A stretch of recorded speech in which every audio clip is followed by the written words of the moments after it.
ധനമന്ത്രി ബജറ്റ് അവതരിപ്പിക്കുന്നു. ഇപ്പോൾ നിങ്ങൾ എന്തിനാണ് കൂടുതൽ മുൻഗണന നൽകുന്നത്? വൈദ്യുതിക്ക് സബ്സിഡി നൽകുന്നതിനോ അതോ വിദ്യാഭ്യാസത്തിനും ആരോഗ്യത്തിനും മുൻഗണന നൽകുന്നതിനോ?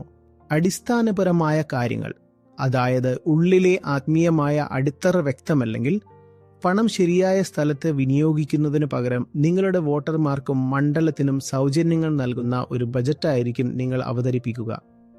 അതിനാൽ ഇത് ഒരു വ്യക്തിയുടെ മാത്രം പ്രശ്നമല്ല, ഒരു രാജ്യം, സത്യത്തിൽ ലോകം മുഴുവൻ തന്നെ ദുരിതം അനുഭവിക്കേണ്ടി വരും.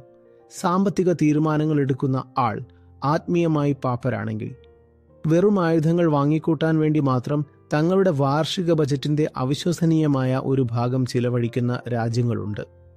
ഈ ലോകത്ത് കൃത്യമായി എന്താണ് ചെയ്യേണ്ടതെന്ന് പറഞ്ഞു തരാനാണ് ആത്മീയതയുള്ളത്.